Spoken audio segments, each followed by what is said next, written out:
ভালোবাসা, প্রতিশোধ, রহস্য, সাসপেন্স, টুইস্ট, ফ্যান্টাসি সব একসাথে মিলেই আমাদের আজকের গল্প।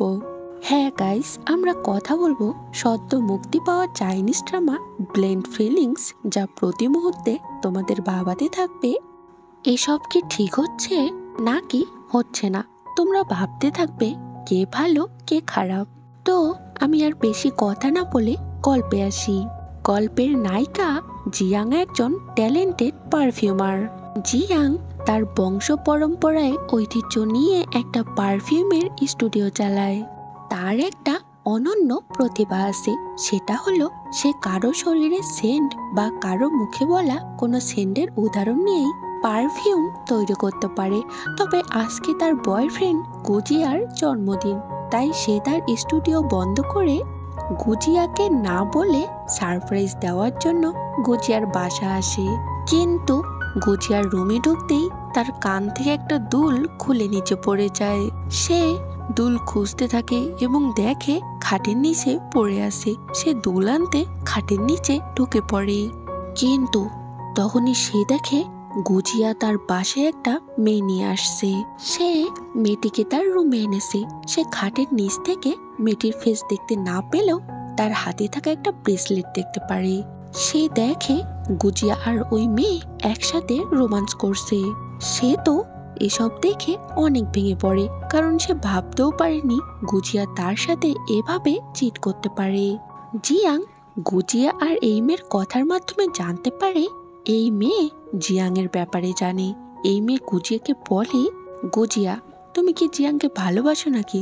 গুজিয়া হাসে আর বলে, ধর, ওর সাথে আমি ভালোবাসার অভিনয় করছি কুশানজেট পারফিউমের ফর্মুলা নেওয়ার জন্য।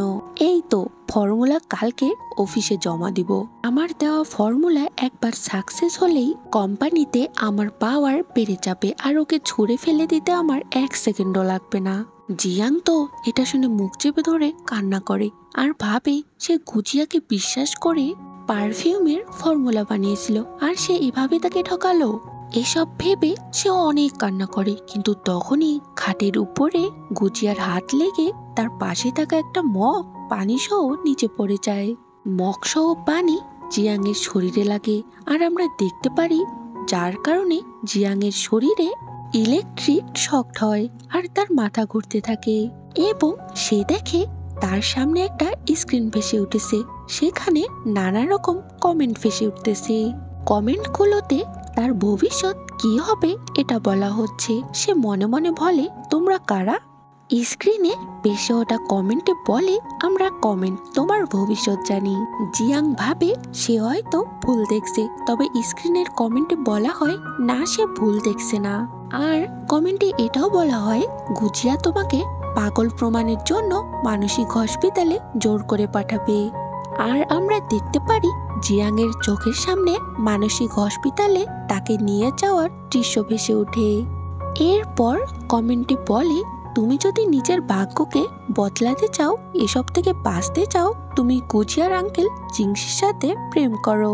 সে পঙ্গু হলেও অনেক হ্যান্ডসাম আর অনেক বুদ্ধিমান আর চালাক। ওর সাথে থাকলে গুজিয়া তোমার কোনো ক্ষতি করতে পারবে না। এবার জিয়াং তার চোখের সামনে কিছু দৃশ্য দেখতে পারে, যেখানে একজন পঙ্গু লোক তাকে দেখছে এবং পরবর্তীতে নিজের পায়ে দাঁড়িয়ে তাকে প্রপোজ করছে। জিয়াং এর তো এত কিছু দেখে মাথা ঘুরতে থাকে আর ভাবে সে এসব হ্যালুসিনেশন করছে, এবং এসব দেখে ভয়ে সে সেন্সলেস হয়ে যায়। যখন তার সেন্স ফিরে সে দেখে তখনও সে খাটের নিচে আসে। এরপর সে খাটের নিচ থেকে বের হয় এবং দেখে গুজিয়া আর ওই মেয়ে রুমে নেই। গুজিয়া বাইরে এবং ওই মেয়ে ওয়াশরুমে। গুজিয়া জিয়াংকে দেখে বলে, কি ব্যাপার হঠাৎ আমার এখানে? জিয়াং বলে, তুমি আমাকে বলেছিলে তুমি আমাকে কখনো কষ্ট দিবে না, আমাকে ঠকাবে না, তুমি আমাকে ভালোবাসো, তাহলে এই মেয়েকে? গুজিয়া হাসে আর বলে, আরে তোর মতো মেয়ের সাথে তো টাইম পাস করা যায়, ভালোবাসা না, বের হয়ে যায় এখান থেকে। এটা শুনে জিয়াং সেখান থেকে কাঁদতে কাঁদতে বেরিয়ে আসে, আর বাইরে এসে তার চোখের সামনে আবারও স্ক্রিনে কমেন্ট ভেসে ওঠে, বলে, সরে যাও, এখানে গাড়ি অ্যাক্সিডেন্ট হবে এখন। জিয়াং সরে যায়। আর তখনই দুটো গাড়ি মুখোমুখি ধাক্কা খায় এবং এক গাড়ি থেকে একজন লোক বের হয়ে অন্য গাড়ির লোককে অনুরোধ করতে থাকে তাকে যেন আবার কোম্পানিতে ফেরত নেওয়া হয়। আমরা বুঝতে পারি ওই লোকটি অপর লোকটির সাথে বিশ্বাসঘাতকতা করার জন্য কোম্পানি থেকে বের করে দিয়েছে। তাই অপর লোকটি তার কথা না শুনেই চলে যায়। জিয়াং খেয়াল করে এই অপর লোকটি তার দেখা স্ক্রিনের লোকটি যে তাকে প্রপোজ করছিল। সে বাসা যায় এবং তার বন্ধু ওয়াং এর কাছে সবকিছু শেয়ার করে, কিন্তু ওয়াং তার কোনো কথাই বিশ্বাস করে না। বলে গুজিয়া তোমাকে চিট করছে, এজন্য তুমি শোকে পাথর হয়ে গেছো, তাই আবল তাবল বকছো। এরপর ওয়াং তাকে কোল্ড ড্রিঙ্কস খেতে দেয়। এবার জিয়াং এর সামনে আবারও কমেন্ট ভেসে ওঠে। সে দেখে কমেন্টে বলে ক্যান খুলতে গিয়ে তুমি হাতে ব্যথা পেতে পারো। আর জিয়াং দেখে ঠিক তাই হয়। সে যখন ক্যান খুলতে ধরে সে হাতে ব্যথা পায়। সে এবার বুঝতে পারে কমেন্টে যা ভবিষ্যতের কথা বলা হচ্ছে সবই ঠিক হতে পারে। এরপর সে ট্যাবে গুজিয়ার আঙ্কেল জিংসিকে সার্চ দিয়ে দেখে। সে দেখে জিংসি একটা অ্যাক্সিডেন্টের কারণে পা হারিয়েছে। সে এখন একজন পঙ্গু। তবে সে ইয়াওগে কোম্পানির সিও। ইয়াওগে কোম্পানি ছিল একটি পারফিউম কোম্পানি আর গুজিয়া ছিল পারফিউম ডিপার্টমেন্টের ডিরেক্টর। জিয়াং ভাবে যে করেই হোক ভাগ্য বদলানোর জন্য জিংসির সাথে থাকতে হবে এবং গুজিয়ার চিটিং এর রিভেঞ্জ নিতে হবে। এরপর সে ওয়াংকে বলে আমি জিংসির সাথে প্রেম করে গুজিয়ার সাথে রিভেঞ্জ নিব। খোঁজ নাও জিংসি আজ কোথায় আছে। ওয়াং জিংসির খোঁজ নিয়ে জানতে পারে জিংসি একটা হোটেলে আছে। সে জিয়াংকে হোটেলের ঠিকানা দেয় এবং কোন রুমে আছে এটারও দেয়। এরপর জিয়াং সেই হোটেলে আসে তার সিবি নিয়ে। তবে সে যখন জিংসির রুমের সামনে যায় একটা লোক জিংসির রুমের চাবি দিয়ে বলে তাড়াতাড়ি যাও, শুরু করো।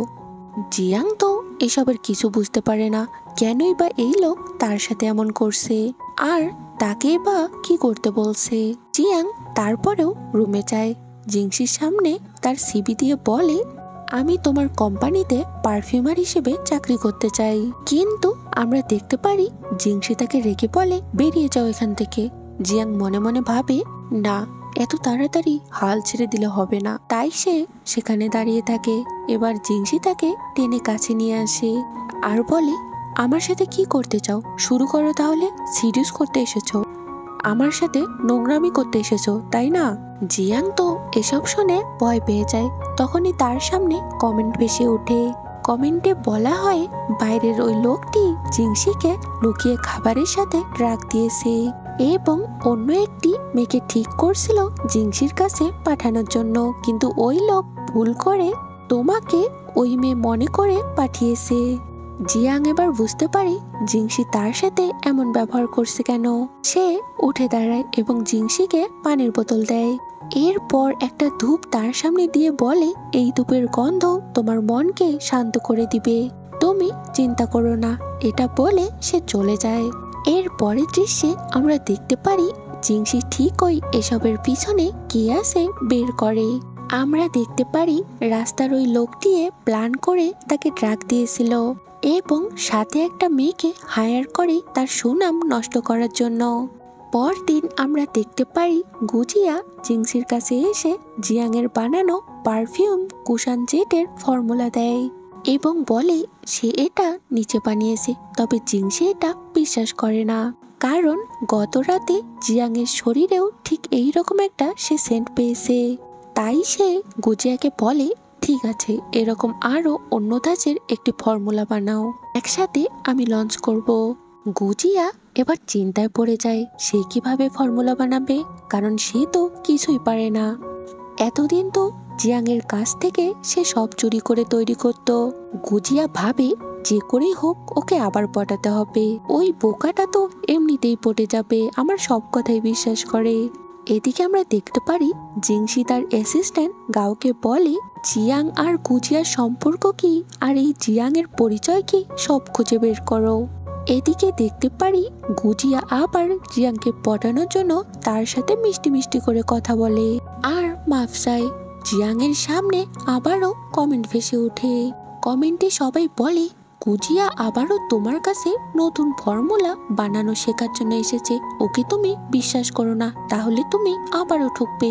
জিয়াং এবার গুজিয়াকে বলে, তুমি আমার কুষাণজেট ফর্মুলা চুরি করছো, আমি তোমার নামে মামলা করব। গুজিয়া হাসে আর একটা পেপারস দেখিয়ে বলে, কিভাবে করবে? তুমি দেখো, তুমি নিজেই এই ফর্মুলা ট্রান্সফার পেপারে সাইন করছো, মনে নেই তোমার? জিয়াং এর মনে পড়ে একদিন গুজিয়া তাকে ড্রিঙ্ক করিয়ে ভুলিয়ে ভালিয়ে এই পেপারসে সাইন করে নিয়েছিল, কিন্তু সেদিন মাতাল অবস্থায় সে কিসে সাইন করছিল এটা খেয়াল করেনি। গুজিয়া বলে, ঠিক আছে মামলা করো, তবে মনে রেখো তুমি মামলা করলে ইয়াও গ্রুপের পুরো আইন ডিপার্টমেন্ট আমার পাশে দাঁড়াবে। আর তোমার পাশে কে দাঁড়াবে? পারবে তুমি আমাকে হারাতে? এটা বলে সে হাসতে হাসতে চলে যায়। জিয়াং এসব শুনে কাঁদতে থাকে, সে অনেক ভেঙে পড়ে। সেখানে সে সময় তার দাদু আসে। জিয়াং দাদুর সামনে স্বাভাবিকভাবে কথা বলতে থাকে। দাদু বলে, আমার কাছ থেকে কোনো কিছু লুকাতে হবে না, আমি বাইরে থেকে সবটা শুনেছি। জিয়াং কাঁদতে কাঁদতে দাদুর কাছে সরি বলে, সরি দাদু, তোমার শেখানো শিক্ষা আমি হারিয়ে ফেললাম, এটা আমি রক্ষা করতে পারলাম না। দাদু বলে, দূর পাগল, তুমি কষ্ট পেও না, আমি তো শান্তি পাচ্ছি কুষাণজেট সে চুরি করছে, তোমার কোনো ক্ষতি করেনি। ওরকম ফর্মুলা বেঁচে থাকলে আরো অনেক তুমি বানাতে পারবে, তুমি নিরাপদে আসো, এটাই আমার শান্তি। এরপর দাদু জিয়াংকে একটা বই দেয় আর বলে, এই বইটা তুমি নাও, এই বই আমাদের 6 প্রজন্মের সম্পদ, এখানে নানা রকম ফর্মুলা বানানোর উপায় আছে। এই বই এতদিন আমি ব্যবহার করেছি আর তোমাকে আমি শিখিয়েছি, আজ থেকে তুমি রাখো। আমার বয়স হয়েছে, কখন কি হয় বলা যায় না, আমার পর তুমি সব সামলাবে, আমি চাই তুমি অনেক বড় কিছু করো। জিয়াং দাদুর মুখে এসব শুনে দাদুকে জড়িয়ে ধরে। এদিকে আমরা দেখতে পারি গাও জিংসিকে গুজিয়া আর জিয়াং এর কি সম্পর্ক সব ডিটেলসে বলে এবং জিয়াং এর ফ্যামিলি ব্যাকগ্রাউন্ড সম্পর্কে বলে। জিংসি আবার বুঝে ফেলে গুজিয়া জিয়াং এর কাছ থেকে এই ফর্মুলা নিয়েছে। সে গাওকে বলে, কাল থেকে জিয়াংকে অফিসে জয়েন করতে বলো। গাও জিয়াংকে কল করে জয়েন করতে বলে। জিয়াং তো এটা শুনে অনেক খুশি হয়, কারণ জিংসির ক্লোজ হওয়ার সে একটা সুযোগ পেয়েছে। পরদিন জিয়াং কোম্পানিতে আসে। সে কোম্পানি ঘুরে ঘুরে দেখছিল। সেখানে একটি মেয়ে আসে আর বলে, তুমি কে?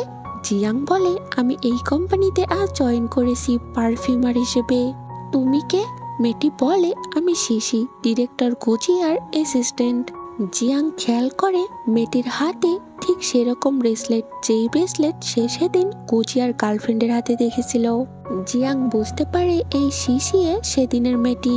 এই শিশি আর গুজিয়া দুজন মিলেই তাকে ঠকিয়েছে, আর তখন শিশির একটা কাজের সাথে সে চলে যায়।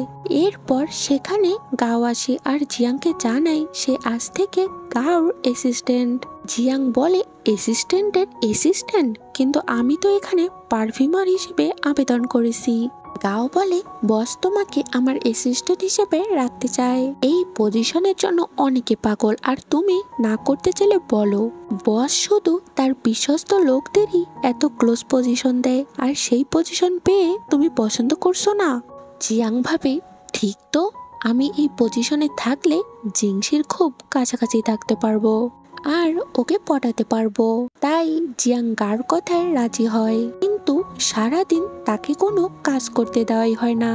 এরপর রাতে যখন জিংসি বাসা যাবে, সে জিয়াংকে এসে বলে, গাও একটা কাজে গেছে, সে আজ বাসা দিয়ে যেতে পারবে না, তুমি আমার ড্রাইভারকে কল করো। জিয়াং ভাবে, আমি যদি জিংসিকে বাসা নিয়ে যাই তাহলে তো ওর সাথে ফ্রি হতে পারবো। তাই সে ড্রাইভারকে কল করার ভান করে আর বলে, ড্রাইভার কল ধরছে না, আমি তোমাকে বাসা নিয়ে যাচ্ছি, আমার লাইসেন্স আছে, আমি অনেক ভালো গাড়ি চালাতে পারি। জিংসি ভাবে জিয়াং হয়তো সত্যি বলছে, তাই সে তার সাথে যেতে রাজি হয়। তবে আমরা দেখতে পারি জিয়াং তো গাড়ি চালাতেই পারে না। সে আঁকাবাঁকা ভাবে আসাতে জিংসির মাথা ঘুরে রাস্তায় বমিও করে ফেলে। এরপর সে ওভাবেই জিংসিকে বাসায় পৌঁছিয়ে দেয়।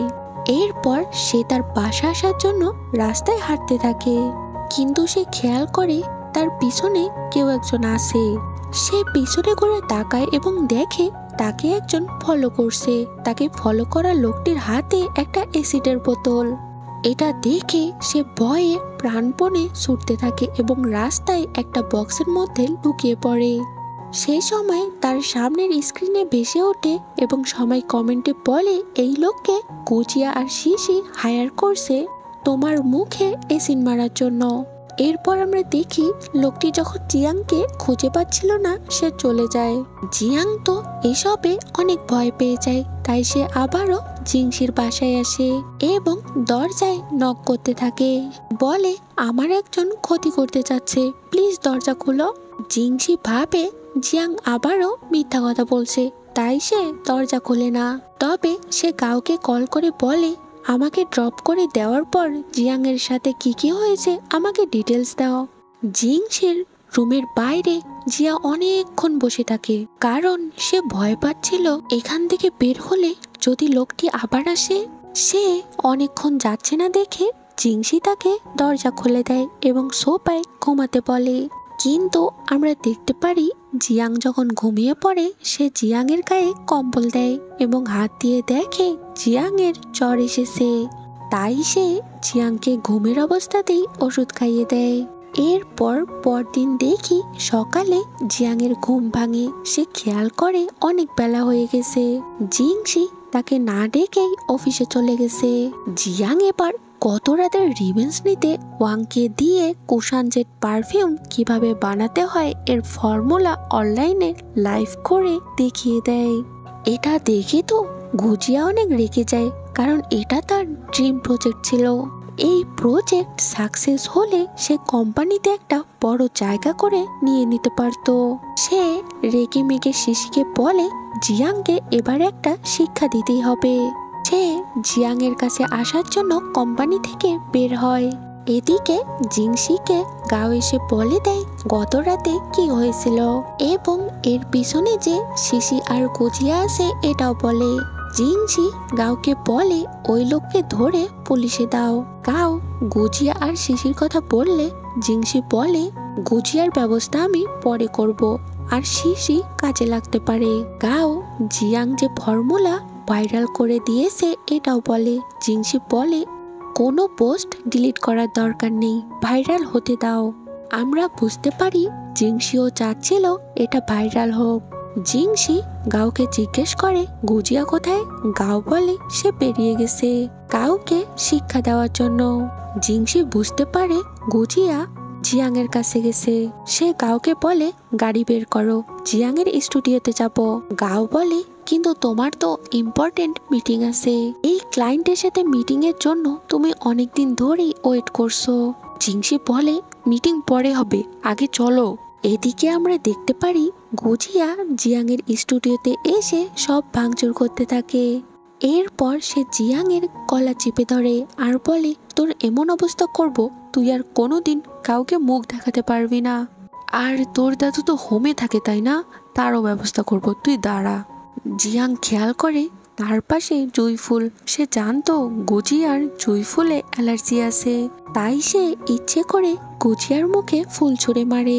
গুজিয়া এটাতে আরো রেগে যায় আর জিয়াংকে মারতে ধরে। তখনই সেখানে জিংসি এসে গুজিয়ার হাত আটকে ধরে। গুজিয়া তো জিংসিকে দেখে ভয় পেয়ে যায়। জিংসি বলে তুমি এসব করে আমাদের পরিবারের সম্মান নষ্ট করছো, তোমাকে আমি পুলিশে দিব। গুজিয়া তার কাছে মাপ চায়।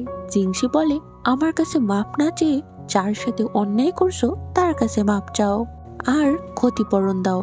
গুজিয়া জিংসির কথা শুনে বাধ্য হয়ে জিয়াং এর কাছে মাপ চায় এবং ক্ষতিপূরণ দিয়ে চলে যায়। জিয়াং জিংসিকে বলে তুমি না আসলে আজ তো আমি মরেই যেতাম, কিন্তু তুমি কিভাবে এখানে আসলে? জিংসি বলে পাশ দিয়ে একটা কাজে যাচ্ছিলাম তো শব্দ পেয়ে আমি ঢুকলাম। এরপর জিংসি জিয়াংকে তার কাছে ডাকে। জিয়াং তার কাছে আসলে জিংসি তার রুমাল দিয়ে চোখের পানি মুছে দেয় আর বলে দুপুরে কি কিছু খেয়েছো? জিয়াং বলে না। এটা শুনে জিংসি জিয়াংকে একটা রেস্টুরেন্টে আনে খাওয়ানোর জন্য, কিন্তু জিয়াং তার দাদুকে নিয়ে অনেক চিন্তা করছিল, তাই সে কিছু খাচ্ছিল না। জিংসি এটা বুঝতে পারে আর বলে তুমি দাদুর চিন্তা করো না, দাদু যেই জায়গায় আছে ওইটা আমারই হোম, দাদুর কোনো ক্ষতি করতে পারবে না গুজিয়া। জিয়াং এটা শুনে নিশ্চিন্ত হয় এবং খাওয়া শুরু করে। জিংসি বলে প্রশান্তির কারণে কোম্পানির অনেক ক্ষতি হয়েছে, কারণ এটার অনেক প্রি অর্ডার ছিল। তুমি কি পারবে আরেকটি নতুন পারফিউম তৈরি করতে? জিয়াং জিংসির এই প্রস্তাবে খুশি মনে অ্যাকসেপ্ট করে। এরপর খাওয়া শেষে যখন তারা রেস্টুরেন্ট থেকে বের হয়, জিংসিকে তার ভাই সেনসি কল করে বলে, বাবা অনেক অসুস্থ, তুমি তাড়াতাড়ি বাসা আসো, বাবা তোমাকে দেখতে চায়। গাও তখন সেখানে না থাকাতে জিংসি জিয়াংকে তার সাথে বাসা নিয়ে যায়। আমরা দেখতে পারি জিংসির বাসায় গুজিয়ার মা ফ্যাং ও তার বাবা সেনসি ছিল এবং জিংসির বাবা ছিল। জিংসি বাবাকে দেখে বুঝতে পারে বাবা আসলে নাটক করছে তাকে বাসা আনার জন্য। জিংসি বলে, নাও, নাটক করতে হবে না, কি বলবা বলো তো। তার বাবা বলে, নাটক না করলে তো আসতাই না। শোনো, তোমার জন্য আমার বন্ধু কাংকাংয়ের মেয়ের সাথে বিয়ের কথা ভাবছি, তুমি ওর সাথে দেখা করো। তুমি যদি বিয়ে করো তাহলে আমাদের কোম্পানিও লাভবান হবে, ভেবে দেখতে পারো। কিন্তু জিংসি বলে, আমার গার্লফ্রেন্ড আছে। এরপর সে জিয়াংকে দেখিয়ে বলে, ও আমার গার্লফ্রেন্ড, আমরা একসাথেই থাকি, এতদিন তোমার সাথে পরিচয় করা হয়নি। জিয়াং তো এটা শুনে অনেক অবাক হয়ে যায়, কিন্তু জিংসির কথা শুনে সেও তার গার্লফ্রেন্ড হওয়ার অভিনয় করে। জিংসির বাবা আর কি করবে, সে তাদের সম্পর্ক মেনে নেয়, বলে, আমি তো এতদিন চাইতাম তোমার সাথে কেউ থাকুক, তোমাকে কেউ সঙ্গ দিক, তোমরা খুশি থাকলেই আমি খুশি। গুজিয়া জিংসিকে বলে, তুমি জিয়াংয়ের ব্যাপারে সব জানো কি? জিংসি বলে, হ্যাঁ আমি জানি, তোমরা এক কলেজে পড়তে আর সবটাই জানি।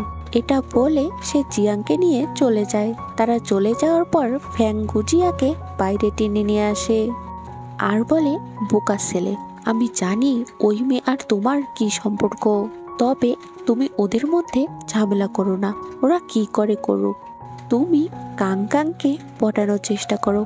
একবার যদি ওকে বিয়ে করতে পারো তাহলে তোমার দাদু খুশি হবে, আর দাদু খুশি হওয়া মানে কোম্পানির পাওয়ার তোমার। গুজিয়া বলে, ঠিক তো, তাহলে খুব তাড়াতাড়ি আমি আমার মিশন শুরু করব। এদিকে জিংসিকে দেখি সে জিয়াংকে একটা কন্ট্রাক্ট পেপার দিয়ে টাকার অফার করে আর বলে, 2 বছরের জন্য আমার গার্লফ্রেন্ড হও, তারপর তুমি মুক্তি পাবে। জিয়াং কন্ট্রাক্টে রাজি হয়, কারণ সে মনে মনে ভাবে, কন্ট্রাক্ট করছো তো সমস্যা নেই, এর মধ্যে আমি তোমার মন জিতে নেব, এটা ভেবে সে হাসতে থাকে। এরপর সে জিংসির সাথে থাকার জন্য জিংসির বাসায় আসে, তবে সে সেখানে জিংসিকে ইমপ্রেস করার জন্য নানা রকম কীর্তি করতে থাকে, যেমন ড্রিঙ্ক করে মাতাল হয়ে নাইট ড্রেস পরে নাচে, কিন্তু পাগলামি করতে করতেই সে ঘুমিয়ে পড়ে। জিংসি তার এমন পাগলামি দেখে হেসেই ফেলে। এরপর সে জিয়াংকে রুমে শুয়ে দেয়, কিন্তু পরদিন যখন জিয়াংয়ের ঘুম ভাঙে সে দেখে জিংসির ঘরে তার মেয়েট একটা ধূপ রাখছে। জিয়াং ধূপের সেন্ট নিয়ে বুঝতে পারে এখানে কি আছে, তাই সে জিংসিকে জিজ্ঞেস করে, তুমি এই ধূপ কেন ইউজ করো? জিংসি বলে, আমার এক বন্ধু আমাকে এটা দিয়েছে, এটা নাকি শরীরের জন্য অনেক ভালো। জিয়াং বলে, সে বলল আর তুমি বিশ্বাস করছো? এখানে কলবার আছে, কলবারের গন্ধে মানুষের মাথা ব্যথা, ক্লান্তি, ঘুমের ব্যাঘাত হয়, আজ থেকে এটা ইউজ করবে না, আমি তোমাকে নতুন একটা ধূপ তৈরি করে দিচ্ছি। এরপর সে জিংসিকে নতুন একটা ধূপ বানিয়ে দেয়। তার প্রতি এত যত্নশীল দেখে জিংসি তো অনেক খুশি হয় এবং আমরা দেখতে পারি সেদিন রাতে তার অনেক ভালো ঘুম হয়। পরদিন যখন সে অফিস যায়, গাও তাকে বলে, ধূপে আসলেই কলবার পাওয়া গেছে। আমরা বুঝতে পারি জিয়াংয়ের কথা শুনে সে কলবার আছে কিনা নিশ্চিত হওয়ার জন্য ধূপ ল্যাবে পাঠিয়েছিল। গাও বলে, আমি কি ওকে পুলিশে দিব? জিংসি বলে, ওকে পুলিশে দেওয়ার দরকার নেই, ওকে তো কেউ টাকা দিয়ে এসব করিয়েছে, ওকে ধরা আমার লক্ষ্য নয়, তবে এসবের পিছনে কে আছে আমাকে ধরতে হবে। এদিকে আমরা দেখতে পারি ব্রেক টাইমে জিয়াং ক্যাফেতে কফি নিতে আসে। সে সেখানে গুজিয়াকে কাংকাংয়ের সাথে প্রেম করতে দেখে। জিয়াং বলে, বদমাস ছেলে, আরো একটা মেয়েকে ঠকানোর প্ল্যান করছিস। এটা বলে সে গুজিয়াকে ধরতে যায়, কিন্তু তখনই স্ক্রিনে কমেন্ট ভেসে ওঠে আর সেখানে বলা হয়, তুমি গুজিয়াকে কিছু বলো না, তাহলে তুমি বিপদে পড়বে। তুমি ছবি তুলে শিশিকে পাঠাও, ও এর ব্যবস্থা করবে।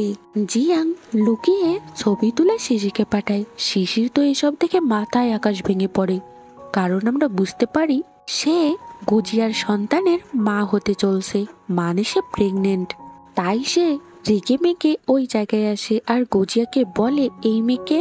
গুজিয়া বলে, কাংকাং আমার গার্লফ্রেন্ড, আমি ওকে বিয়ে করব। শিশি বলে, ও যদি তোমার গার্লফ্রেন্ড হয় তাহলে আমি কে?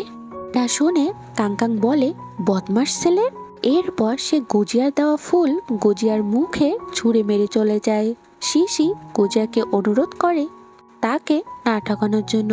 শিশি বলে, আমি তোমার জন্য কত নোংরা কাজ করছি, কারো ক্ষতি করতেও দুবার ভাবিনি, কারণ আমি তোমাকে ভালোবাসি। প্লিজ তুমি আমাকে ছেড়ে যেও না। কিন্তু গুজিয়া তাকে ধাক্কা দিয়ে মাটিতে ফেলে দেয় আর সাথে সাথে তার মিসক্যারেজ হয়। কিন্তু তারপরও গুজিয়া শিশির এমন অবস্থা দেখে চলে যায়। এরপর শিশিকে হসপিটালে ভর্তি করা হয় এবং ডাক্তার তাকে বলে, মিসক্যারেজের জন্য তার জরায়ুর অনেক ক্ষতি হয়েছে, সে আর কখনো মা হতে পারবে না। এটা শুনে সে অনেক কষ্ট পায় আর সেই সময় তাকে ফ্যাং কল করে বলে, আমি সবটা শুনেছি, তোমার অ্যাকাউন্টে আমি টাকা পাঠিয়েছি, অনেক দূরে চলে যাও, আমার ছেলের সাথে আর যোগাযোগ করার চেষ্টাও করো না। শিশি তো নিজের এমন অবস্থার জন্য অনেক কষ্ট পেতে থাকে। আসলে অন্যের জন্য গর্ত খুললে নিজেকেই ওই গর্তে পড়তে হয়, তার প্রমাণ হলো এই শিশি। এর কয়েকদিন পরেই জানা যায় শিশিকে মানসিক হসপিটালে পাঠানো হয়েছে, কারণ সে নাকি পাগল হয়ে গেছে। জিয়াং বুঝতে পারে শিশিকে গুজিয়া পাগল বানিয়ে মানসিক হসপিটালে রাখছে। জিয়াং ভাবে, তাহলে আমার কি হবে? আমিও তো দেখেছিলাম আমাকে মানসিক হসপিটালে রাখা হবে। এরপর আরো কয়েকদিন যায়।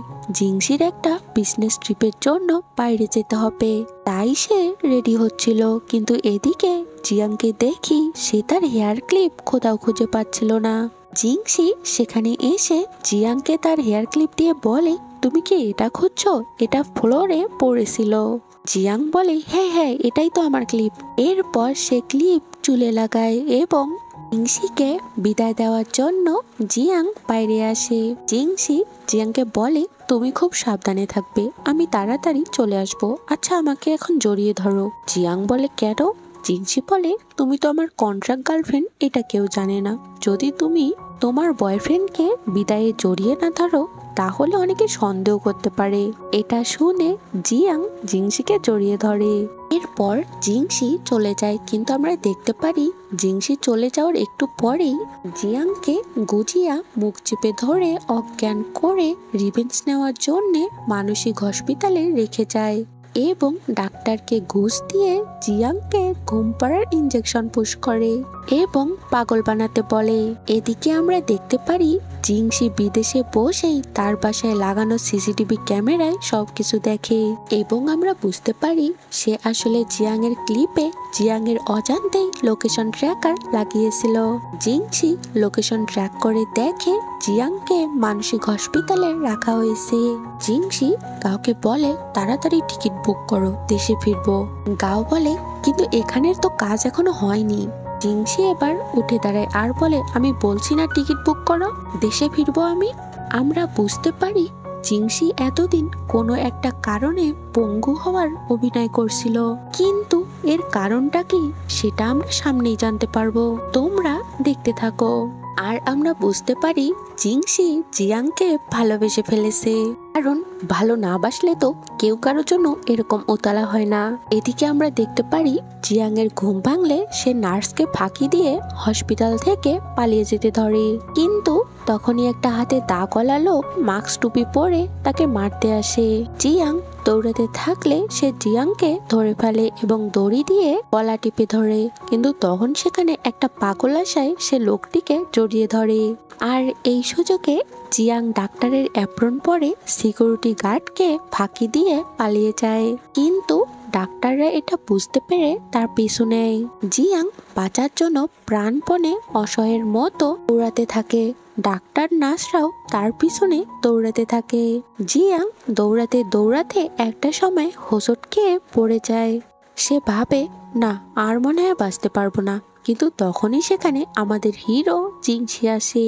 ডাক্তার, নার্স, সিকিউরিটি গার্ডদের সাথে মারামারি করে জিয়াংকে বাঁচায় এবং এরপর জিয়াংয়ের কাছে এসে জিয়াংকে কিস করে।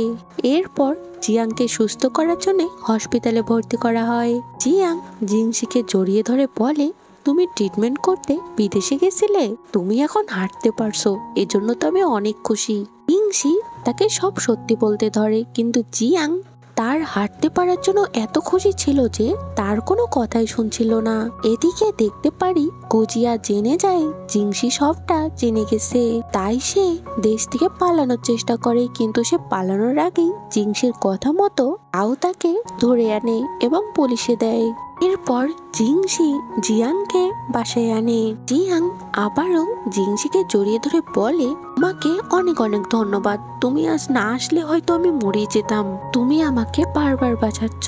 জিংসি বলে, আমি থাকতে তোমার কিছু হবে না। তখনই জিয়াং আবারও কমেন্ট দেখতে পারে। কমেন্টে জিয়াংকে সবাই কংগ্রেচুলেশন জানায়, বলে অবশেষে তোমরা এক হলে, তবে তুমি এখন যতটা খুশি আছো পরবর্তীতে এর থেকে বেশি কষ্ট পাবে, কারণ জিংসি মারা যেতে পারে। জিয়াং এটা শুনে আপসেট হয় এবং জিংসিকে কিছুই বলে না, কারণ জিংসি তো কমেন্টের কথা বললে বিশ্বাস করবে না। জিয়াং ছাড়া তো এই কমেন্টগুলো আর কেউ দেখতেও পারে না। তবে সে তারপর দিন থেকে জিংসিকে প্রোটেক্ট করতে শুরু করে এবং সে অনেক সেন্সিটিভ হয়ে যায়। যেমন ডেলিভারি ম্যানকে খুনি মনে করে, অফিসের ওয়ার্কারকে খুনি মনে করে।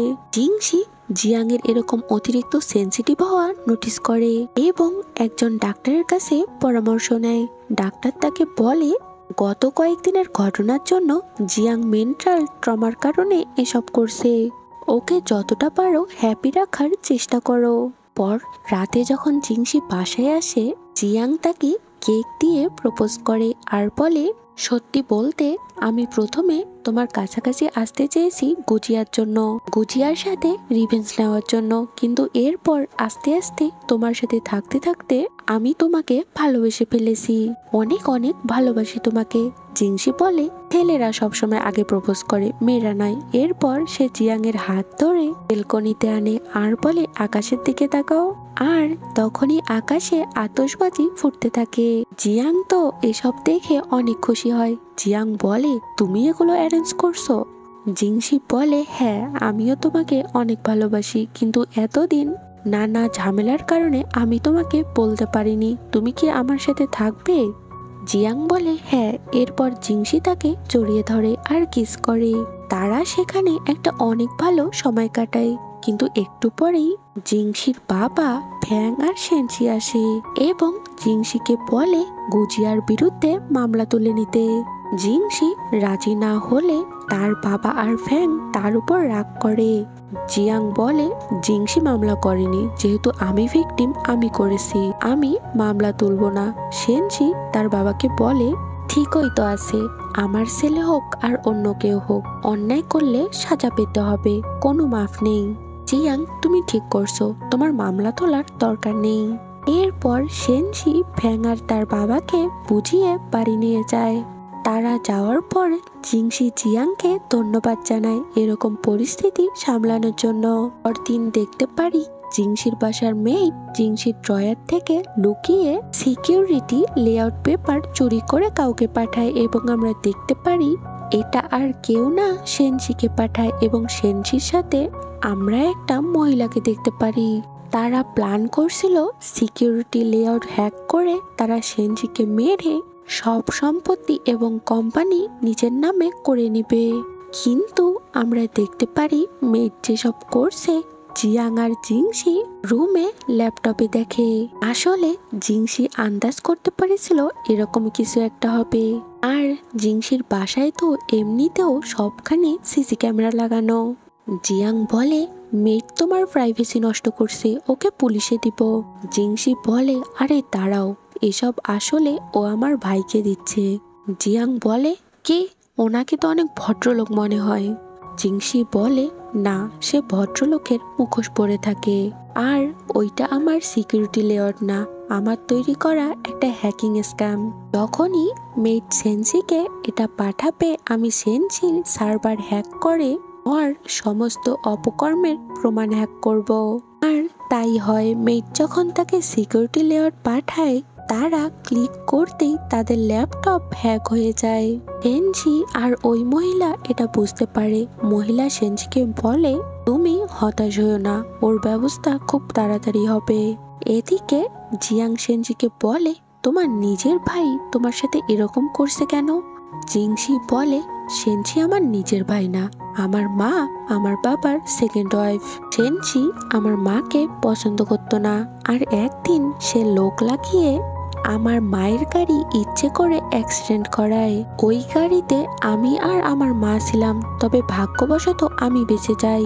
জিয়াং বলে, তুমি কিভাবে জানলে যে সে মেরেছে? জিংসি বলে, সে সময় সেখানে গাড়ি থেকে একটা হাতে দাগওয়ালা লোক বের হয়ে তাকে অ্যাক্সিডেন্ট সাকসেস হয়েছে এটা বলে। জিয়াং বলে, ওই লোক তো আমাকে মারতে এসেছিল। জিংসি বলে, হ্যাঁ, সেনজি তোমাকে মারতে বলছিল। জিয়াং বলে, মাকে মারার পর তুমি ওকে ধরোনি? জিংসি বলে, ধরতে চেয়েছিলাম, তবে আমার বাবা আমাদের দুই ভাইয়ের মধ্যে ব্যালেন্স রাখতে বলছিল এটা একটা সাধারণ অ্যাক্সিডেন্ট। সেনজি কিছু করেনি, আর তাকে বাঁচানোর জন্য বিদেশ পাঠিয়ে দেয়, আর আমাকে কোম্পানি দিয়ে দেয়। তার বিরুদ্ধে প্রমাণ জোগাড়ের জন্য তার মনোযোগ এড়াতে আমি পঙ্গুর অভিনয় করতে থাকি। কলবার ধুবের পিছনেও সেনজি আছে, তবে ওর খেলা শেষ। ও অনেক ইল্লিগাল বিজনেস করে, এতদিন প্রমাণ পায়নি, কিন্তু আজকে আমার হাতের মুঠোয় প্রমাণ। ওর লক্ষ্য হলো আমাকে সরিয়ে কোম্পানি দখল করা, কিন্তু আমি তা হতে দিব না। আচ্ছা, যাই হোক, তোমার পারফিউম ফর্মুলার কাজ কত দূর? জিয়াং বলে, কমপ্লিট হয়ে গেছে, কালকেই লঞ্চ করব। এবং পরদিন জিয়াং তার পারফিউম ফর্মুলা লঞ্চ করে। তা সকলের পছন্দ হয় এবং কোম্পানিতে অনেক প্রি অর্ডার আসতে থাকে। জিয়াং আর জিংসি তো অনেক খুশি হয়। এরপর আরো দিন যেতে থাকে। একদিন সকালে জিয়াং এর ঘুম ভাঙলে সে পাশে জিংসিকে দেখতে পায় না, আর তখনই তাকে ওয়াং কল করে এবং একটা ঠিকানা দিয়ে তাড়াতাড়ি আসতে বলে। জিয়াং ভয় পেয়ে যায়, সেভাবে হয়তো কিছু হয়েছে, তাই সে তাড়াহুড়ো করে সেই জায়গায় আসে। কিন্তু সে এসে দেখে সেই জায়গা অনেক সুন্দর করে সাজানো, সেখানে তার দাদুও ছিল। আসলে জিংসি তাকে না বলেই তাকে বিয়ের জন্য প্রপোজ করার জন্য অ্যারেঞ্জমেন্ট করছে। এরপর জিংসি জিয়াং এর সামনে হাঁটু গেড়ে বসে রিং দিয়ে বলে, তুমি কি আমাকে বিয়ে করবে? জিয়াং বলে, হ্যাঁ, আমি করব। এরপর জিংসি জিয়াংকে রিং পরিয়ে দিতে ধরে, কিন্তু তখনই কেউ জিংসিকে ফোন করে। জিংসি ফোন রিসিভ করে কথা বলে আর জিয়াংকে বলে, তুমি এখানেই আমার জন্য ওয়েট করো। এটা বলে সে চলে যায়, কিন্তু অনেকক্ষণ হয়ে যায়। জিংসি সেই যে গেল আর আসলো না। জিয়াং তো অনেক কষ্ট পেতে থাকে। ওয়াং তার ফোনে নিউজে একটা নিউজ দেখে জিয়াংকে দেখায়। নিউজে লেখা ছিল জিংসির প্রথম প্রেম লিনিউ ফিরে এসেছে, অর্থাৎ জিংসির আগের লিনিউ গার্লফ্রেন্ড ফিরে এসেছে। জিয়াং এটা দেখা মাত্র অফিসে যায় আর গিয়ে দেখতে পারে ওই মেয়ে আর জিংসি অফিসে কথা বলছে। জিয়াং জিংসিকে বলে, এসব কি হচ্ছে আমাকে বলবে? আর আমার সাথে কি এতদিন তুমি নাটক করছো? জিংসি বলে, হ্যাঁ, নাটক করছি। আর তোমার সাথে তো আমি কন্ট্রাক্ট করছিলাম, তোমার অ্যাকাউন্টে টাকা ট্রান্সফার করে দিয়েছি, দেখে নিও। এটা বলে সে লিনিউকে নিয়ে চলে যায়। জিয়াং এর তো এসব শুনে মন ভেঙে যায় আর সে অনেক কষ্ট পায়। এবং রাতে যখন সে মনের দুঃখে রাস্তায় একা হাঁটছিল, সে দেখে লিনিউ আর জিংসি ঘুরতেছে, খাচ্ছে, অনেক মজা করতেছে। সে এসব কষ্ট সইতে না পেরে তার স্টুডিও বিক্রি করে ব্রিটেনে চলে যায়। আমরা দেখতে পারি জিয়াং যে চলে গেছে, জিংসির কাছে এই খবর আসে এবং আমরা আরো দেখতে পারি লিনিউ তার সাথে ক্লোজ হতে ধরলেও জিংসি তাকে পাত্তা দেয় না। এদিকে জিংসির বাবা জিংসি জিয়াংকে ঠকিয়েছে এটা জানতে পেরে রেগে যায়, তাই তিনি লিনিউ আর জিংসিকে বাসায় ডাকে এবং লিনিউকে টাকা অফার করে জিংসিকে ছেড়ে দেওয়ার জন্য। কিন্তু লিনিউ বলে আমি জিংসিকে ভালোবাসি, আমি ওকে ছাড়তে পারবো না। জিংসিও বলে আমিও ওকে ছাড়তে পারবো না।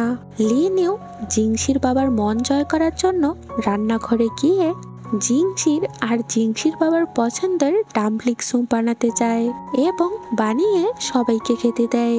এদিকে আমরা দেখতে পারি বাইরে জিয়াং মাঝপথ থেকেই আবার দেশে ফিরে এসেছে। জিয়াং বাইরে ওয়াং এর সাথে দূরবীন দিয়ে বাড়ির ভিতরে কি হচ্ছে দেখার চেষ্টা করে, কারণ সে তো জানতো জিংসির ক্ষতি হতে পারে। তখনই তার সামনে কমেন্ট ভেসে ওঠে, সেখানে বলা হয় আজকে এক ভাই মারা যাবে কারণ স্যুপে বিষ দেওয়া হয়েছে, কিছুক্ষণের মধ্যে রিয়াকশন শুরু হবে। জিয়াং এটা দেখে ভয় পেয়ে ভিতরে যেতে ধরে, কিন্তু সেখানে গাও এসে তাদের যেতে দেয় না। এদিকে সবাই স্যুপ খাচ্ছিল।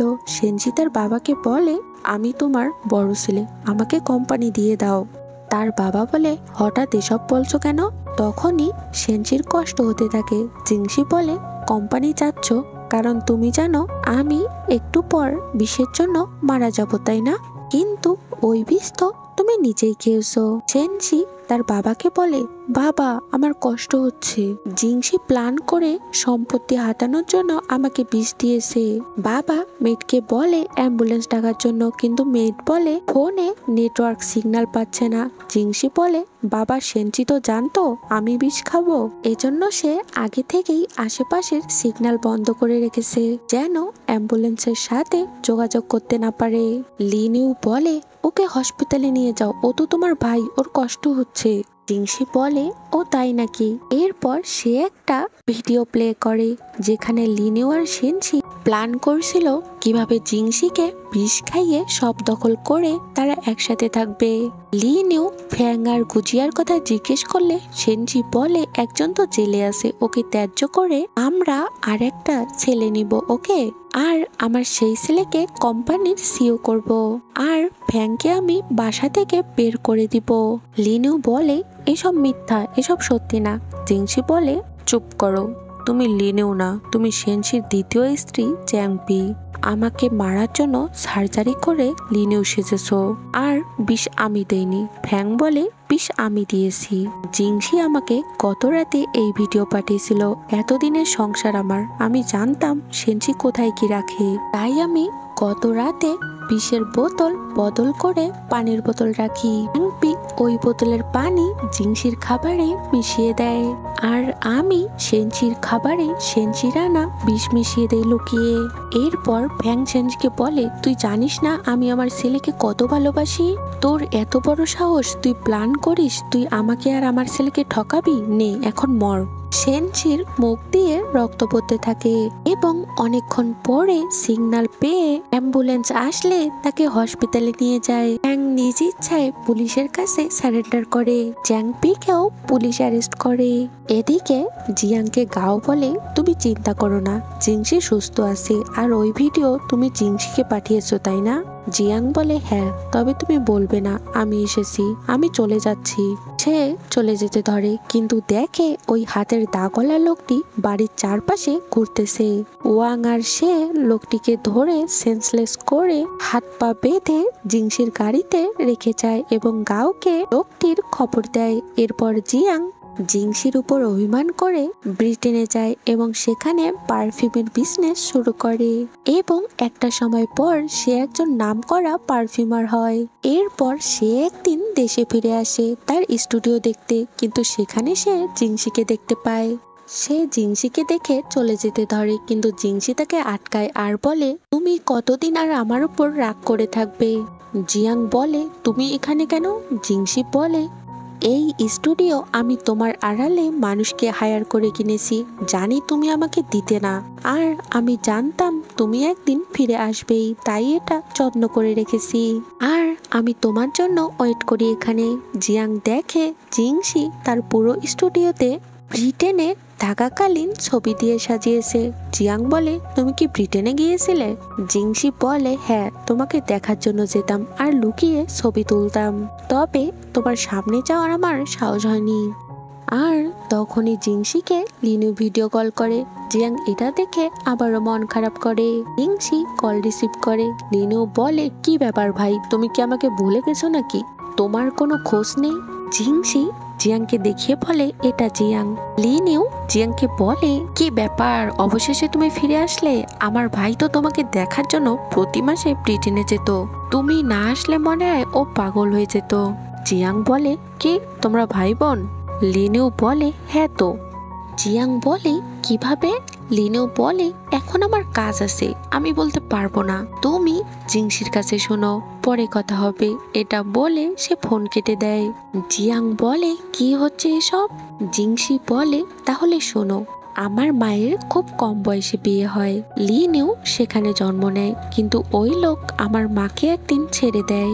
আমার মা ভাবে লিনিউকে একাই মানুষ করবে, কিন্তু আমার নানা নানি চাইতো না মা ওকে একা মানুষ করুক, তাই তাকে এক কাপলের কাছে দত্তক দিয়ে দেয়।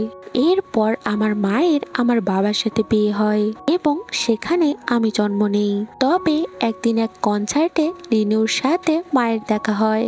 মা আর আমি তার সাথে আবারও যোগাযোগ করা শুরু করি। তবে মা চাচ্ছিল না লিনুর আসল পরিচয় সকলের সামনে আসুক, কারণ লিনু এতে বিব্রত ফিল করতে পারে। তাই আমিও কাউকে কিছু বলিনি, কিন্তু মিডিয়া নিউজে ছড়িয়ে দেয় লিনু আমার গার্লফ্রেন্ড। আর আমি শুরু থেকেই জানতাম জ্যাংপি লিনু না, কারণ লিনু তো আমার বোন। ওদের সরাসরি ধরার জন্য আমি তোমার সাথে খারাপ বিহেভ করছি, কষ্ট দিয়েছি, প্লিজ আমাকে আর একটা বার চান্স দাও, আর এরকম হবে না। জিয়াং বলে, কিন্তু তুমি তো আমাকে আগেই সবটা সত্যি বলতে পারতে, তাহলে আমার সাথে এসব করতে হতো না আর আমি কষ্টও পেতাম না। আসলে তুমি আমাকে আপন ভাবতেই পারোনি। এটা বলে সে চলে যায়। এদিকে সেনচি জানতে পারে জিয়াং দেশে এসেছে, তাই সে জেল থেকে পালিয়ে জিয়াংকে কিডন্যাপ করে এবং জিংসিকেও সেখানে আনে এবং বলে, তুমি আমি বোম সেট করেছি, এখানে অদৃশ্য অনেক লেজার লাইন আছে, যদি তোমরা চালাকি করো বোম ব্লাস্ট হবে, তবে তোমাদের মধ্যে একজন বাঁচতে পারবে, তবে শর্ত হলো একজন আরেকজনকে মারতে হবে, চাকু আছে, তাড়াতাড়ি করো। এটা শুনে জিয়াং চাকু হাতে নেয়। সেনচি ভাবে জিয়াং জিংসিকে মারবে, কিন্তু না, জিয়াং নিজেই মরতে ধরে, কিন্তু জিংসি জিয়াং এর চাকু আটকে নেয় আর নিয়ে ছুঁড়ে ফেলে দিয়ে বলে, আমার জীবন থাকতে আমি তোমার কিছু হতে দিব না। সেনচি বলে, ঠিক আছে, একটা চান্স দিলাম তো তোমরা কাজে লাগাতে পারলে না, এখন নাটক করছো, তাহলে দুজনই মরো। এরপর সে তার বমে 10 মিনিট টাইমার অন করে দিয়ে বলে, 10 মিনিট পর দুজনে আকাশে উঠবে, সেখানে বসে প্রেম করিও। এটা বলে সে হাসতে হাসতে চলে যায়, কিন্তু আমরা দেখতে পারি জিংসি আন্দাজ করে লেজার লাইন পার হয়ে বমের টাইমার অফ করে দেয়। দিকে সেনচি বাইরে ওয়েট করছিল, এখনো বম ব্লাস্ট করছে না কেন। তখনই সেখানে গাঁও পুলিশ নিয়ে আসে আর বলে, ব্লাস্ট করবে না, ওই আশা ছেড়ে দাও, কারণ জিংসি টাইমার অফ করে দিয়েছে। আর এই যে পুলিশ এনেছি তোমাকে ধরার জন্য, সেটা নিজেই পুলিশে খবর দিয়েছে। এরপর পুলিশ সেনচিকে আবার অ্যারেস্ট করে নিয়ে যায়। এদিকে জিয়াং তো এত কিছু দেখে ভয় পেয়ে জিংসিকে জড়িয়ে ধরে কাঁদতে থাকে। জিংসি আবারও জিয়াং এর কাছে এসে মাপ চায় আর বলে, আরেকটা চান্স দাও না প্লিজ। জিয়াং বলে, ঠিক আছে, কিন্তু এখন থেকে আমাকে সব সত্যি বলতে হবে। জিংসি বলে, ঠিক আছে, সব বলবো, কিছু লুকাবো না। জিয়াং হাসে। এরপর তারা একে অপরকে কিস করে এবং আবারও কমেন্ট ভেসে ওঠে। কমেন্টে তাদের হ্যাপি এন্ডিং এর জন্য জিয়াংকে কংগ্রেচুলেশন জানায়। আর এখানেই এই ড্রামাটি শেষ হয়। তারপর বলো কার কেমন লাগলো, কমেন্টে জানাও। এমন আরো সুন্দর সুন্দর ড্রামার স্টোরি দেখতে আমার চ্যানেলটি সাবস্ক্রাইব করে বেল আইকন বাজিয়ে দাও, যেন ভিডিও দেওয়ার সাথে সাথে সবার আগে নোটিফিকেশনটা তোমার কাছে যায়। আজকের মতো এখানেই, টাটা।